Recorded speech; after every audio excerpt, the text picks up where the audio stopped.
Right guys, it's Finn here and welcome to my Champions League group stage prediction video, where obviously today we'll be looking at every group in the Champions League this season, from Group A all the way to Group H, and I'll be telling you where I think each team will place in their group this Champions League season. And of course, the Champions League's only a week or two away, and I'm so excited for it, especially after the transfer window we've just had, where we saw some of the biggest names in football move to different clubs, and I've just got a special feeling that this Champions League season will be like no other. But without further ado, jumping straight into my Champions League group stage predictions for the 21-22 season, obviously starting off with Group A. And Group A is not one to sleep on, you know. I mean, we've got Manchester City, PSG, RB Leipzig and Club Brugge. Now, in terms of ending last in that group, I do feel like it will be Club Brugge. Nothing bad against them. I feel like the Belgian club has always surprised in the Champions League. They've always had that potential. They've had incredible players. They still have some really good stars in their team. But at the end of the day, by default, I feel like it is the weakest team in the group, and unfortunately, I feel like we'll end last place. As I said, nothing bad against them, but I do feel like they are the weakest link. In third place, I feel like we'll be RB Leipzig. Once again, this club is incredible. It's achieved so many things in its history. I mean, RB Leipzig's about half my age, which is kind of scary to be honest with you. But looking at RB Leipzig over the last few years, they've lost the likes of Timo Werner, they've just lost Sabitzer, Pamecano, they've lost some of their biggest players, and I just feel like this season they lack a tiny bit of firepower. Yes, obviously they've got the likes of Andre Silva up front now, but I just feel like their squad is getting weaker and weaker because they keep giving away their best players. But even if they did have their best players, I feel like they probably will still end third in this group. So, you know, it's nothing too harsh, RB Leipzig, because Manchester City and PSG are just so strong anyway. So whether they had their best players or whether they don't, like they currently do, I feel like third place is where RB Leipzig will end. Not a bad team, an incredibly good team that definitely has potential to surprise, but I feel like third is where it's going to end for them. Now, obviously, between Manchester City and PSG, who will win the group? Which money team will win the group? Obviously, I'm just joking about that. But at the end of the day, if you've got the likes of Lionel Messi, Kylian Mbappe, Neymar, Donnarumma, Hakimi, Ramos, if you've got all of those players within one team and you don't win your Champions League group no matter who is in it, then you should just be arrested. I'm going to put this out there. Pochettino, if you don't win your Champions League group, you should just go straight to jail, because that is a crime. I feel like PSG should win this group. I feel like it will be close between them and Manchester City. I feel like maybe it will be goal difference that decides it. I still feel like Manchester City do need that crucial striker, but nothing bad against Man City. On their day, they are the best team in the world, but just because of all the hype around PSG, I'm going to back it, you know. I'm going to say that PSG should win their group in the Champions League this season. Now, jumping on to Group B, what I would like to call the group of death. Definitely, I mean, Atletico Madrid, Liverpool, Porto, AC Milan are finally back in the Champions League in what must be like 10 years at this point, in like a decade, which the last time they were in the Champions League, their strike partnership of Giroud and Zlatan would have only been middle-aged. But who do I think will go through in what order of the Champions League this season? I feel like in terms of winning that group, I'm going to go for Liverpool, you know. In second place, I'm going to go for the likes of Atletico Madrid. I feel like they'll be the two front runners in their group. Now, I'm not going to say that it's going to be a mega win for either of these two teams. To be honest with you, I feel like this group will be a goal difference decider to decide who wins their group. I think in third place will be AC Milan. They've got an absolutely fantastic team, although they have recently lost the likes of Donnarumma and their Turkish winger who went to Inter Milan. I feel like AC Milan have a fantastic team, and I feel like by default, once again, Porto in fourth place. Now, once again, just like Club Brugge from Group A, I don't feel like it's anything bad against Porto. They did incredibly well in the Champions League last season. They beat Juventus. But I feel like out of these four teams, for some reason, they'll either end third or fourth, and I just feel like it will be fourth this time around. As I said, the team that I think will win the group will be Liverpool and Atletico Madrid in second place. I feel like these two teams are absolutely incredible. I think we've seen some brilliant moments from Atletico this season, some not good moments, even though it's very early on. And looking at Liverpool, we've seen some terrific moments. Once again, will they bounce back from last season? That is the question we'll be answering. As I said, I feel like these two teams will be very close, and the difference will be the goal difference. I think that will be the difference maker between those. I just feel like Liverpool will gain more points or get more goals versus Porto and Milan than Atletico will. Moving on, we're going to go and look at Group C, and we've got Sporting CP, Dortmund, Ajax and Besiktas. Guys, Champions League is fire this season. We've got some fantastic teams. I feel like this is going to be one of the most exciting Champions League seasons. In terms of coming 4th place in the group, I feel like it will be Besiktas. Once again, nothing bad against them. They've got some fantastic players. They've done really, really well in the Turkish league so far this season in terms of defense and attacking wise. But once again, out of these 4 teams, probably the worst in terms of 3rd place in the group. I feel like it's going to be Sporting, you know. Once again, nothing bad against them. I just feel like this is such a competitive group, and I feel like Sporting are either going to come 2nd or 3rd place. That's kind of where they're going to compete. And in terms of 2nd place, I think it's going to be Ajax, to be honest with you. I think Ajax have got them in them. Once again, just like Besiktas, like I just mentioned, defensively and attacking-wise, very, very good. Now that they've got Halle up front, Halle has been performing really well. Defensively, they've been performing really, really well. Got some exciting youngsters in their group. And at the end of the day, I feel like Dortmund, they need to win this group. I mean, Erling Haaland himself hit one man versus all these teams. Could win it, genuinely. He is that good. I feel like, yes, without Sancho, they do have a tiny bit of a loss, but they still got the likes of Bellingham. They still have the likes of Reina. They've got Royce. They've got fantastic players, and Dortmund should do well in their group. They should win their group. Now moving on to Group D. Once again, another tricky one. We've got Inter Milan, Real Madrid, Shakhtar Donetsk, and we've got the likes of Sheriff. Now, despite the name, I am going to put Sheriff in last place. I do feel like Sheriff is going to be firing blanks. But once again, a team we haven't seen too much of before, and I do feel like we'll end last in their group. Once again, Donetsk is a team that has surprised us on many occasions. They've stolen points from big teams in the past, including Real Madrid, but I feel like this time around, once again, out of the remaining teams, I don't feel like they'll break it into the top 2, which means it has to be between Inter Milan and Real Madrid. Now, once again, this is a very tricky one, and I'm going to put a tiny bit of a shocker, a tiny bit of a surprise out there. And I think Inter Milan are going to win their group, you know. Yes, losing Lukaku is a huge loss. Losing Hakimi is a huge loss. They've lost some big players, but you know what, Dumfries not a bad option. The likes of Correa looks like a really brilliant striker option, who moved from Lazio to Inter Milan. They've obviously got the likes of Dzeko. Yes, although maybe not as strong as last season, no, domestically I don't think they'll do as well. I still feel like Inter Milan have a really good team.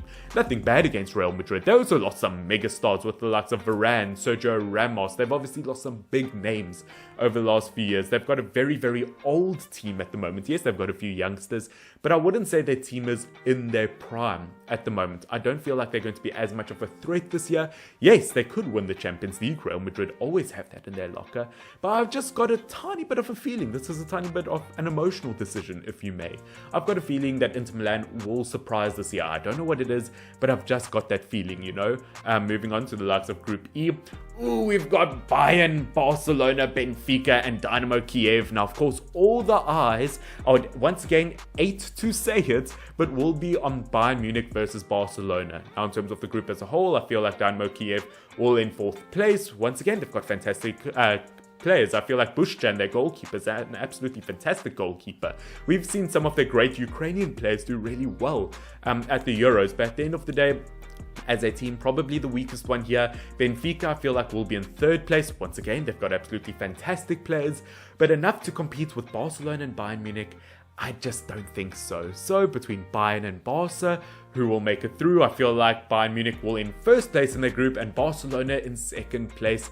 I just feel like Bayern Munich, once again, as I said, they just buy all of their rivals' best players, which, let's be honest, it's kind of boring. Yes, I understand why they do it. They want to be the best in the league. But from an entertainment point of view, Bayern Munich are destroying the Bundesliga. As I said, they've got fantastic players, from Lewandowski to Neuer to absolutely everyone in their entire team. They just look so unbeatable. Well, if you look at Barcelona, I mean, they've gone from having the likes of Neymar, Suarez, and Messi up front to the likes of Luke de Jong and Memphis Depay. Nothing bad against Memphis Depay, but they have just fallen in recent years, I find. I just feel like Barcelona have such a weak team this year.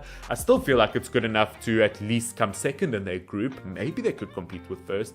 But saying that, as I said, I just don't have a lot of confidence in them this season. I feel like Memphis Depay could do really well for the team, but as I said, as a whole, Bayern Munich just look better. Now moving on to Group F. Obviously, my team, Manchester United. Do I think they'll win their group? Well, looking at the likes of the group as a whole, once again, I feel like Young Boys, out of these 4 teams, probably will in last place. I am going to put Young Boys at the bottom. Please don't tell Benjamin Mendy.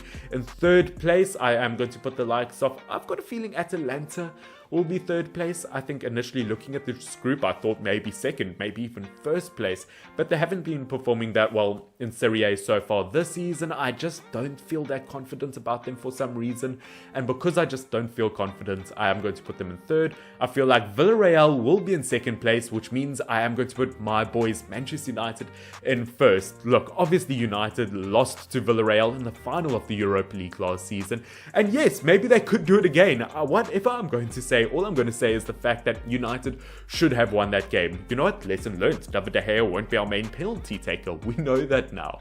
But Manchester United should have the better team. They should have won it last year. They are going to beat them this year. I feel like they should top their group. I mean, Ronaldo, Sancho, Varane, even then, Manchester United have a lot more depth than Villarreal. But Villarreal will challenge Manchester United. They've started the season off relatively strong. Yes, they haven't been winning lots of their games, but you know what? They've gotten the odd point here or there. That's all that's important. And I feel like Villarreal, on the attacking and defensive front, they've proven a point since last season. So we'll have to see how that goes. Moving on to Group G, the second last group. I'm not going to lie, I somewhat consider this almost a group of death. No, it doesn't have the top dogs, but at the end of the day, it has the likes of Lille, Sevilla, Salzburg, Wolfsburg. This is going to be a very entertaining group to watch. In terms of 4th place in the group, once again, it is slightly hard to say, but I am going to put Salzburg. We've really seen them challenge over the last few years. We've seen incredible players come from their squad in the last few years. Obviously, the likes of haaland has come from them. Sadio Mane, we've seen fantastic players come from Salzburg, but I just feel like out of these 4 teams, once again, probably will be last place just because you look at the quality of the other 3 teams and the way they've been performing over the last few years. In 3rd place, I'm going to put the likes of Wolfsburg. Once again, nothing bad against them. It is a very, very competitive group. I feel like defensively, they look very, very strong. Weghorst up front is looking like a really good striker at the moment. They've got the likes of Roussillon. They've got fantastic players everywhere in the pitch. And if they play their cards right, the Wolves could make it to the next stage of the Champions League. I could genuinely see them compete for the next stage. But obviously in 2nd place, I have put the likes of Lille. For some reason, I just don't feel like they'll do as well as they did last season in League One. I still think they've got an absolutely beast of a team. Obviously, they've got the likes of Renato Sanchez. He will be the man to watch in the team. They've obviously got the likes of Jose Fonte. They've got fantastic players and could compete for 1st place in their group. But I just feel like Sevilla will win their group. They've just been performing really well in the league at the moment. They've got the likes of Delaney now. Lamela has started really, really strong. Sevilla have got a good team this season. And once again, if they play their cards right, I think they could go really far in the competition this year. Which, of course, ladies and gentlemen, takes us to our final group, Group H of the Champions League for me to predict. Which, by the way, if you've enjoyed this video, don't forget to subscribe and like down below so that you can catch more content like this. I would think I'm going to start doing weekly Champions League prediction videos on this channel. Maybe I'll do week 1 of the Champions League, predict all of those things. Obviously, I've done it with the Premier League for the last year or 2, but I'm thinking of doing it with European football. So if you don't want to miss that, make sure to subscribe down below to catch videos like that. But jumping straight into Group H, we've got Chelsea, we've got Juventus, we've got Zenit St. Petersburg, we've got Malmo. This is a fantastic group to watch in terms of who will be 1st place. Once again, 4th place, I'm going to go for Malmo, the team that we haven't watched that often, the Swedish team. I think that's how you pronounce it. But obviously the team I've watched the least, the team I've got the least exposure to. I don't know what to expect from them. So because of that, I do feel like they will be last. We've seen great things from Zenit St. Petersburg over the last few years, their ability to attack, how fast they go forward. But I do feel like they'll be 3rd because obviously between Chelsea and Juventus, between the runners in this group. Now, who do I think will win it? If you asked me last year, I would have definitely put Juventus. I mean, with Ronaldo up front, the way they were playing, they looked so deadly. Looking at Chelsea, I wasn't confident under the likes of Frank Lampard. But looking at them at this exact stage in time, I have to put last season's Champions League winners in 1st place. They just look so deadly at the moment. I mean, they really missed the mark last season, but that's only because Timo Werner missed the mark on many occasions. Obviously ended up winning the Champions League with the likes of Romelu Lukaku up front. Their whole entire team is looking so strong. I have to give Chelsea the win in their group, which means Juventus in second place, because without Ronaldo at the moment, they are slightly struggling. Look, Juventus has never been a one-man team, but we have now seen without the likes of Ronaldo, they lose unnecessary points, and Ronaldo had saved Juventus on multiple points in the Champions League and Serie A last season. Obviously they underperformed last season, and I think in the Champions League they'll do it again this season. But that, ladies and gentlemen, is my Champions League group stage prediction video for the 21-22 season. I hope that you have enjoyed it. I had a lot of fun making it. As I said, there are some tricky groups in the Champions League this season. Am I going to get all my predictions right? Definitely lots. There are a lot of competitive groups. It is going to be so fun, so entertaining to watch, and I genuinely have no idea who will win the Champions League this season. Obviously, you get your favorites. You get the likes of PSG, Manchester City, Bayern Munich. The list goes on. There are some fantastic teams, but I've just got a feeling that this season is going to be extra special for some reason. Maybe it's all the transfers. Who knows? But guys, I hope that you have enjoyed this video. Once again, as I said, if you're not subscribed and you want to see more of my videos, make sure to subscribe down below. Like the video if you enjoyed it. Can we get this video to 20 likes? Guys, this has been fun. FY double N. I'll catch you next time. Cheers.